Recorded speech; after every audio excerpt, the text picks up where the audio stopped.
Sebenarnya perceraian ini ya hal yang sangat dilarang oleh agama, tetapi diatur di dalam undang-undang.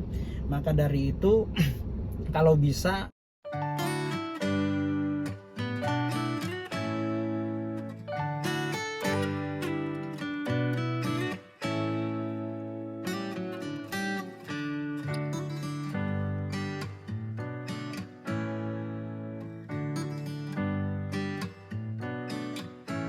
Assalamualaikum warahmatullahi wabarakatuh. Apa kabar teman-teman semua? Sehat selalu ya, amin.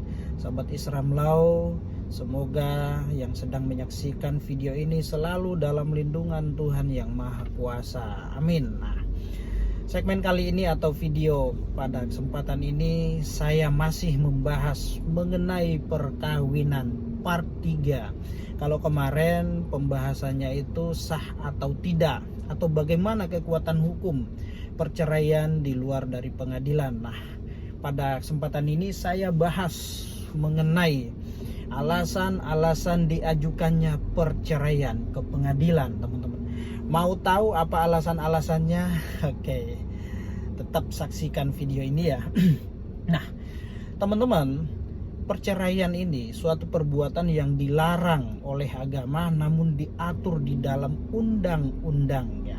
Mengenai perceraian diatur di dalam atau beberapa aturan ya. Nah, seperti ada Undang-Undang Perkawinan nomor 1 tahun 1974 mengenai perkawinan.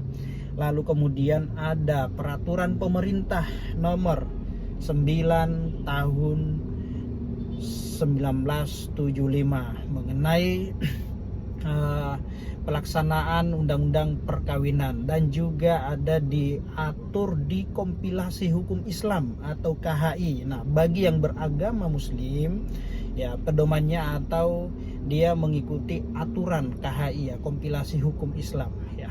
Oke, teman-teman, mengenai alasan-alasan ajukannya suatu perceraian ke pengadilan ya, ada beberapa alasan nih ya.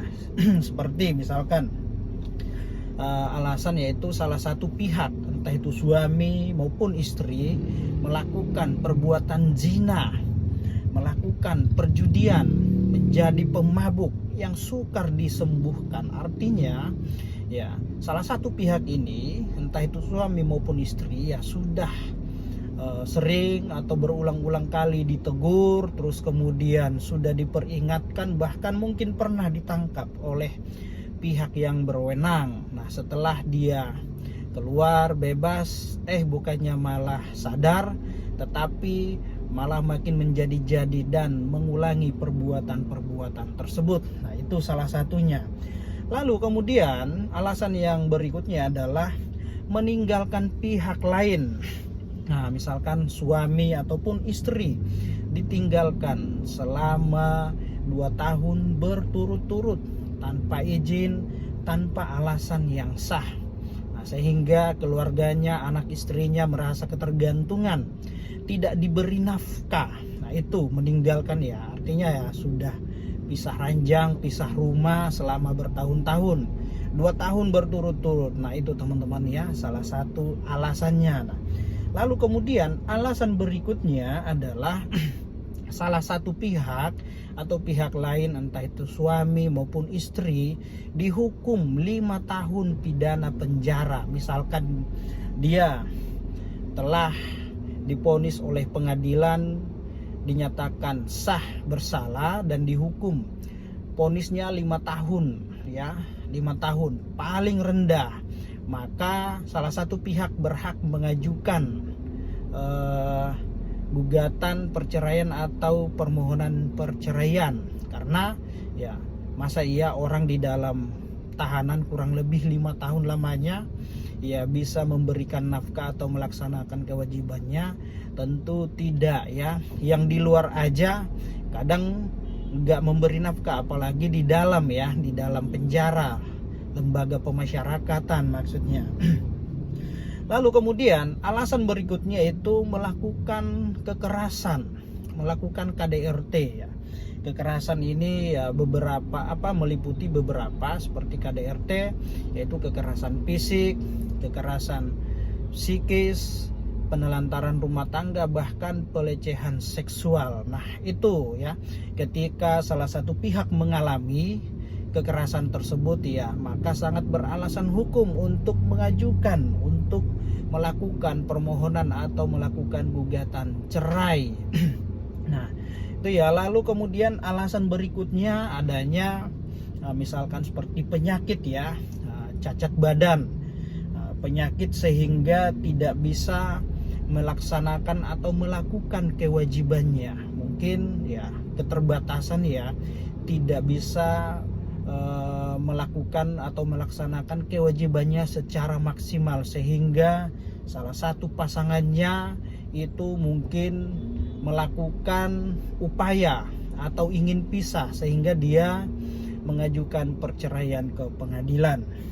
Lalu kemudian ada alasan yang sering terjadi. Ini sering yang terjadi nih, padahal persoalannya ya sepele ya, tidak terlalu besar, tapi mungkin ya dibesar-besarkan, yaitu terjadinya perselisihan secara terus menerus atau adanya pertengkaran ya, tidak hidup rukun dalam rumah tangganya.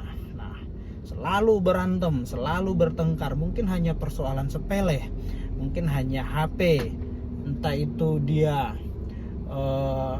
ada chat-chat yang aneh-aneh di handphone, ataukah mungkin persoalan keuangan, mempunyai wanita idaman lain, lelaki lain, sehingga menimbulkan perpecahan, pertengkaran, perselisihan secara terus menerus. Nah, itu ya salah satu alasan diajukan perceraian. Nah, itu sudah ada berapa ya? Ada 6 ya.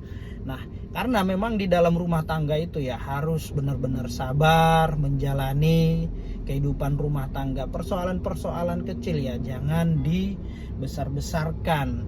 Nah, itu ya teman-teman ya. Nah, lalu kemudian ada juga di dalam kompilasi hukum Islam diatur pada pasal 116 KHI ya, mengenai suami yang langgar sigat taklik talak. Nah, itu ya. Lalu berikutnya salah satu pihak, mungkin entah itu suami atau istri, melakukan murtad. Nah, pada saat nikah ya keyakinannya sebelum nikah keyakinannya masih sama, setelah menikah mungkin salah satu pihak, entah itu suami maupun istri ya, berpindah keyakinan, berpindah agama. Maka itu alasan yang menjadi seseorang suami maupun istri melakukan gugatan atau permohonan cerai di pengadilan. Nah, pengajuannya kemana? Bisa pengajuannya ke pengadilan agama bagi yang beragama Muslim, tapi kalau non Muslim tentu ke pengadilan negeri, teman-teman ya. Jadi itu ada alasan-alasan sehingga kenapa orang mau mengajukan gugatan cerai atau permohonan cerai, karena didasari oleh faktor-faktor yang telah disebutkan tadi, teman-teman ya. Jadi semoga apa yang saya sampaikan mengenai alasan-alasan diajukan permohonan atau gugat cerai ke pengadilan karena dilatar belakangi oleh beberapa faktor seperti yang telah saya sampaikan tadi, teman-teman ya. Sebenarnya perceraian ini ya hal yang sangat dilarang oleh agama, tetapi diatur di dalam undang-undang. Maka dari itu kalau bisa persoalan-persoalan yang memang tidak terlalu krusial, terus kemudian masih dapat diselesaikan secara kekeluargaan, musyawarah, baiknya diselesaikan ya. Karena ketika seseorang telah mengajukan perceraian dan telah putus, nah dampaknya kemana-mana ya, khususnya apabila sudah punya anak ya, punya anak, dampak psikologinya terhadap anak itu sangat luar biasa. Nah, kita pikirkan tumbuh kembang anak-anak kita, keluarga kita ke depannya. Nah, oke teman-teman, demikian apa yang saya sampaikan, semoga bermanfaat ya. Assalamualaikum warahmatullahi wabarakatuh. Salam keadilan.